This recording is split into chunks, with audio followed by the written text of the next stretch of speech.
So, my poem is Song of the Worms by Margaret Atwood. A summary, quick summary, would be that the boots that are mentioned in the poem are a symbol to oppression. And the worms can be interpreted in many different ways, such as lower class, racism, feminism, just in everyday life. So the purpose of the poem, I believe, is to give a voice to the oppressed.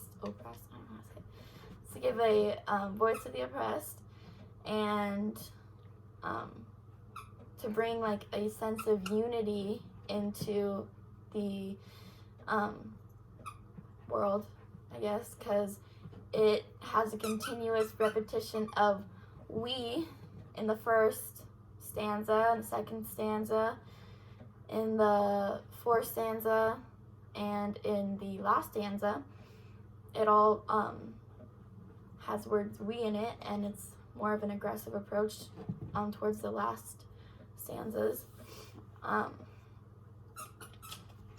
So in the beginning, to me at least, the worms have sort of innocence. It says, we have been underground too long, we have done our work. We have done our work is just as if you're getting home at the end of like a long day, you're content, you say, well, I've done what I'm paid to do, I've done my work. And then it says, we are many in one. Then it says, we remember when they were human, when we were human. So that can be interpreted in many different ways. So when we were human, it could be that whoever the oppressed are being dehumanized, and they remember when they were treated much better. Then it goes on to the second stanza and says, we have lived among roots and stones, which shows of the poor conditions that they were showed and lived in, or have mentally been in. And then it says, we have sung, but no one has listened. They are displeased, the worms, or whoever you're talking about, are displeased with the lack of attention for their cause or for them. And then it says, we come into the open air at night only to love. And I think this goes back to a sort of peace. It says love, and that's the only really good emotion or positive emotion in the whole thing. The rest of it's just like aggressive and eerie. The third stanza says, which discuss the soles of boots, their leather strict religion. It goes from just a simple blank to, goes from love to blank to disgust in like one pause. And so the worms are unpleasant. They are underpleased, displeased of the people who are stomping on them, or the situation that is stomping on them and affecting their livelihood. The leather strict religion, that gives me a sense of like, it's like when you pull like a belt, like when you like go like that and you pull a belt and it like makes a snap. It's super strict and focused and narrowed, and religion brings up a whole other scenario. Strict religion is being very narrow-minded and very, what's the word? Very, I don't know what the word is. Very indebted? Not indebted. It's like, I don't know. It's very like in service of your religion with no way out, like a cult, I guess. Okay. Then it moves on to the fourth stanza, and it says, so there's the we again. It says, we know what a boot looks like when seen from underneath. So that comes off a little more intimidating. It's like, we know, but you don't. It says, we know the philosophy of boots, their metaphysic of kicks and ladders. It could be like a hierarchy in the world or in their situation. It says, we are afraid of boots, but contemptuous of the foot that needs them. They're powerless. It goes from they're displeased to they are a little intimidating to they're powerless once again when it comes to the oppression. Then it goes, soon we will invade like weeds, everywhere but slowly. The captive plants will rebel with us. Fences will topple, brick walls ripple and fall. It goes, that's like a super angry. It's like a threat. And there's a bunch of like chaos happening with the fences will topple, brick walls ripple and fall. And then it has the coming together of different either classes, races, or mindsets for the captive plants, the symbolism for that. Then it stanza 6, it says, there will be no more boots. Meanwhile, we eat dirt and sleep. We are waiting under your feet. So when it says there will be no more boots, it's an uprising, it's dangerous, it's hostile, it's destruction. Destruction falls in the above stanza. But it's like an uprising of sorts for the worms or the oppressed. There will be no more boots. Meanwhile, we eat dirt and sleep. We are waiting under your feet. That's another intimidation tactic to me, I guess. Because it's like you don't know when or where, but they're there. And then it says, when we attack, you will hear nothing at first. That is good for the oppressors, but for the reader, it gives you a kind of traumatizing ending.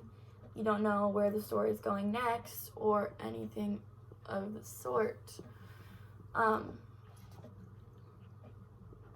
So some choices the author made were to have the repetition of we as a symbol of unity, and how there are many, we are many in one. It says how there are so many oppressed that are involved in this.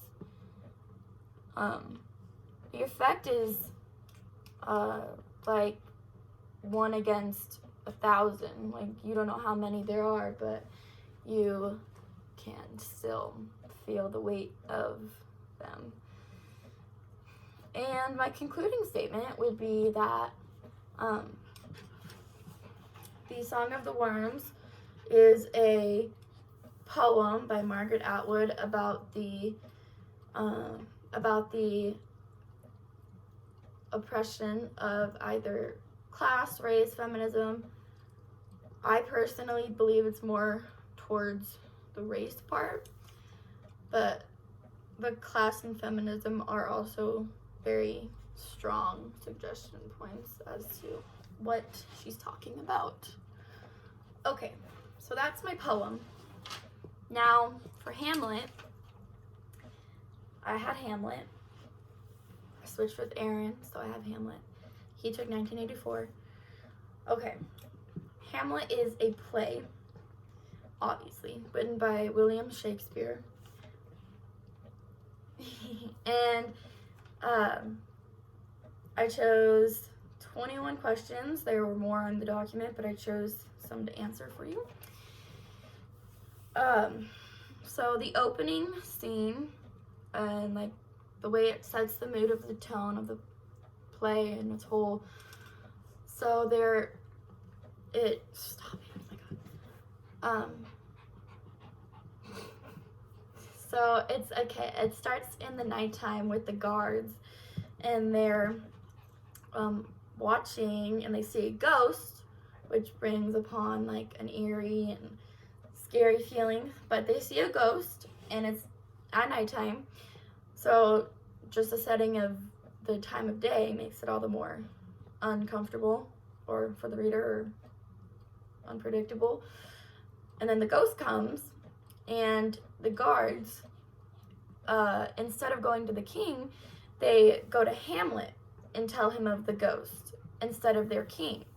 That shows their loyalty to who they perceive as the ruler or the intended ruler, and their lack of respect or their exceptional loyalty to Hamlet. And that shows that Hamlet does have followers, and he does have people who think of him as more than a prince and more of like a leader. Second question was the function of Polonius, Laertes, and Ophelia in the play and the parallels with the ruling family. So, oh my goodness. There are a lot of parallels. Obviously, there are 3 people in the Polonius family. There are 3 people in the royal family. There's Ophelia, there's Polonius and Laertes for the Polonius family, and then there's Ophelia, Hamlet, and Claudius, if you want to count him, because he technically is father figure in that situation, but not to Hamlet. Anyway, so could be said that Hamlet has no father, as does Ophelia, and having no mother. That's similar. They're both torn apart by scheming ambitions of their their elders. Polonius and Claudius are similar in a way of they want more and more power, with Claudius killing the king to get be a king, and then Polonius wants Ophelia to marry Hamlet so that he can be in the royal family and have some power. Ophelia and Gertrude both rely on men they both rely on relationships with men to maintain or retain some power for themselves as a queen. Laertes and Hamlet, they're both very rash and similar in age, and they both want revenge for their fathers, with Polonius dying of Hamlet's sword, and then with the king dying of Claudius's will.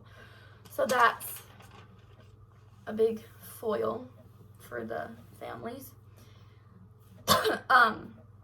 Purpose of the ghost, obviously it creates the conflict, and it creates the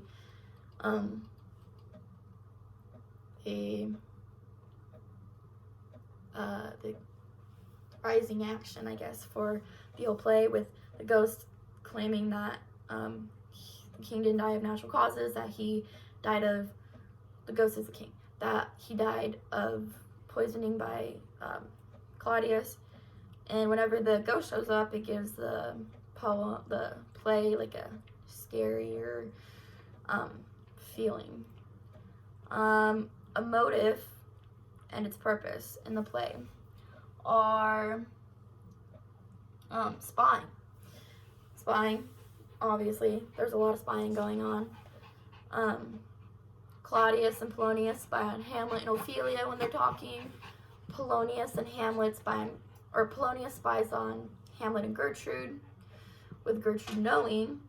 Polonius sends Rinaldo to France to spy on Laertes, And then Rosencrantz and Guildenstern are there of the king's wishes to spy on Hamlet. And it's just a big whole circle of lies. The purpose of Rosencrantz and Guildenstern are, as said, spying for the king and I guess lying to Hamlet because they're supposed to be friends, but they're not. In parents, is that important? Yes, it defines their class and status. The relationship with Ophelia. Does Hamlet love her or does it matter? I think that it doesn't really matter to Hamlet once he finds out that Claudius killed. Once he finds out that Claudius killed his true dad, he just goes off all by himself and just wants to kill him and get revenge. And that's nothing that Ophelia could have done. All he does is break up with her. But it does have some input on the lying and the spying and all of that. But in the end, it does help with the connections between Laertes and Hamlet fighting, because obviously Hamlet killed Polonius, who is Ophelia's and Laertes' father, and that set up the whole ending scene for play. Why does Shakespeare make Hamlet so mean to Ophelia? So Ophelia, when the king and Polonius are spying on Hamlet and Ophelia behind the plants, they are Ophelia's to talk to Hamlet, and he sees that as her rejecting him for rejecting his love. And he also knows that she's spying for the king, and that doesn't end well. The purpose of a play within a play is, well, irony, but it's also but it's also purposeful in that Hamlet uses it to see if Claudius indeed did kill his father or not, to see if he feels any regret or anything. Hamlet's tragic flaw, the thing that led to his downfall, the hormesia, I think that's how you pronounce it, is him wanting revenge more than anything else, and that's in the end what killed him. No ifs, ands, or buts about it. That was what killed it. What does Polonius serve? He's just fuel to the fire about the lying and spying, and he's just adding more and more spies and lies and rumors and all that to the play, making it more dramatic. Is Hamlet really mad, or is he faking it? Does Hamlet really mad, or is he faking it? I don't think he really has to fake it. I think that he is mad, but I think that he's also depressed about what's happened. I think he's just really sad, but he's also mad. I don't think he's faking it, no.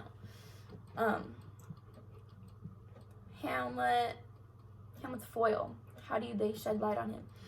Fortinbras is Hamlet's foil, and he contrasts Hamlet because both their uncles are the kings, and they are out for they want revenge or something. Okay, so that is all. My closing argument is going to be that Hamlet is a play that even though Shakespeare wrote it, and that it isn't quite as unique as other things written, it's still very famous in the way that